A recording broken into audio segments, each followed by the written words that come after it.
Folks, many of you are getting what you asked for. You wanted somebody from the Santa Cruz Warriors brought up, wearing my Santa Cruz jacket from when I lived there. Who's it going to be? You heard the name. Ready?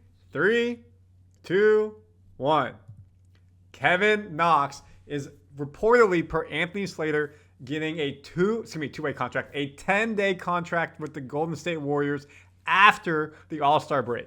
Right now, folks, we make this bigger.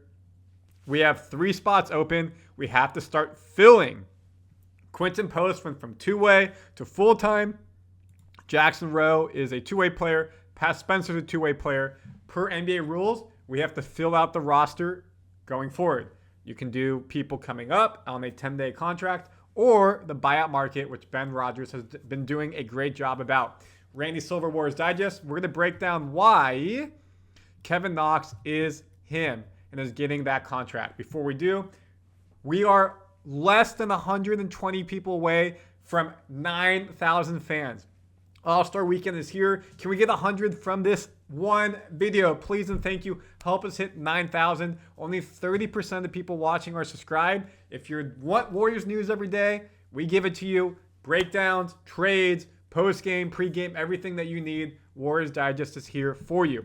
All right, folks, let's dive into the video.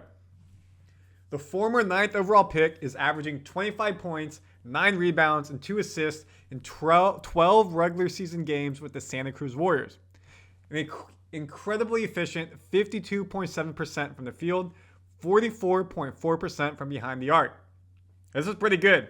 That would be leading the team in the NBA, but of course, G League is significantly easier than the NBA. So there's a reason why he's doing it there.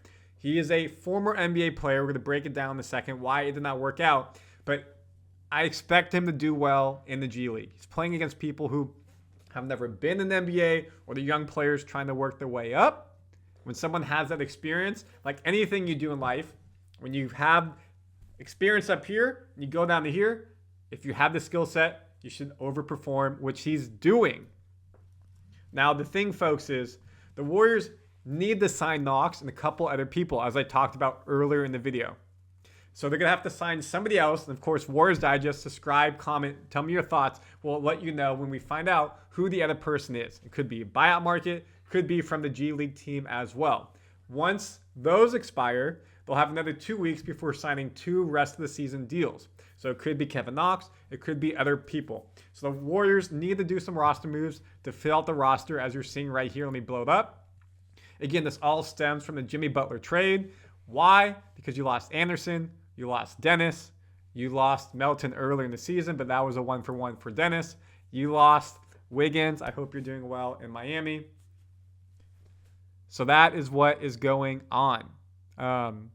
That is why now you have the open roster spots. We also lost some draft picks as well. I feel like I'm forgetting somebody. Anderson, Dennis, Wiggins. There's one more player. I'm having a brain fart. It's a Friday night. I apologize. There's one more player I feel like we're missing there because I'm having a brain fart. You can hit me up in the comments and yell at me. Let's get back to Kevin Knox. So what about his NBA career, folks? He had a promising rookie year, drafted with the Knicks in the first round. But by his 4th year, he wasn't really doing much whatsoever. He was traded along with a future first-round pick for Cam Reddish, Solomon Hill, and a second-round pick, showing his value decline at just 22. So he's been rebuilding himself over the past couple seasons. When he got traded, Detroit, 31 games there. He was waived after last year's trade deadline and found himself without an NBA contract. His inability to contribute to winning basketball caught up with him. He has a career shooting percentage of 40% from the field, 34% from 3. Not terrible, but not going to, make it on an NBA team consistent basis. The real reason, though, was his turnover to assist ratio, which he's been working on in the G League. He has a record he would prefer not to have. Worst career win percentage of any active player. His .314 sits ahead of Colin Sexton, Dennis Smith Jr., Richaun Holmes, and Keldon Johnson. Former Jordan Poole has the 15th win-loss career percentage of .402, and that's still with winning a championship. It shows you how bad the Wizards have been. And also that was the year he was with us when everybody was hurt. So hasn't been playing winning basketball, but he's been building himself back up in the G League. And that's why he's earned himself a 2-day contract. So if we go to ESPN really quickly, where does he slot in? I should have had it ready to go. Give me 1 second, folks. He's going to slot in for you at the shooting guard position. Now remember, he's on a, 1 second while I get this going. He's on a 10-day contract, meaning he's not going to probably play a lot unless they need him to.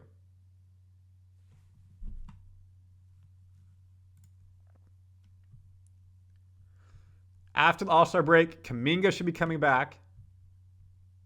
Payton will still fill in. He's in and out of the lineup. Moody's been playing much better. So is Brandin. So I expect Kuminga to slide into that probably small forward position. I don't think Butler will continue to play power forward. We have had Quinten Post start at center. So where's Knox fit in? Probably third, fourth, where you see Buddy right there. Buddy will stay second shooting guard. And then where Gary Payton and Buddy is shooting guard, small forward, that's where Kevin Knox will slot in. You also will have someone else they sign back of the bench. Spenser plays very well when he comes in. Santos has been incredibly well, making threes, high energy. Quinten Post, the past 15 games, has been big for this team. So if you're expecting Kevin Knox to get a lot of minutes, hold your temptations. Probably won't be happening. But this is big for this team because they need it. You have to fill out the roster. You don't want to get in trouble. And his height, if I look at Kevin Knox really quickly. Kevin Knox. It's going to pop up. Nope, because he's in the G League. He's 6'8"ish in that range, I'm pretty sure. So he fits right into the wing 3&D type of player that the Warriors want. And again, a 10-day contract. He's not making a significant amount of money. So Warriors fans, I want you to comment. Let me know. You think this is good for the Warriors or bad for the Warriors? They're bringing Kevin Knox up from the G League team to a 10-day contract. 19 points, 7 rebounds in Santa Cruz. Been doing good. Summer League, he showed out. We took a flyer. Wasn't picked up by a team. Came to the G League team and has done really well. So I like this. Promote from within. Gives the team, the people in the G League, hey, we play well. Chances to get promoted up. Also shows NBA vets, you don't have to wait for an NBA contract. Go to the G League, do well, and look what happens. You can earn your way back to an NBA roster. So I think this is a win-win for the Warriors, for Kevin Knox, for the NBA as a whole. Please comment your thoughts. Of course, Warriors Digest fans, help us hit 9,000 fans. It means a lot. We're going to keep you updated on everything roster moves, All-Star Weekend, how these Warriors players do, and the Rising Skills Challenge, the Skills Challenge, the Rising Stars Challenge, Steph Curry as the host, skill competition, everything in between. Warriors Digest is your one-stop shop for Warriors news. We'll see you on the next video.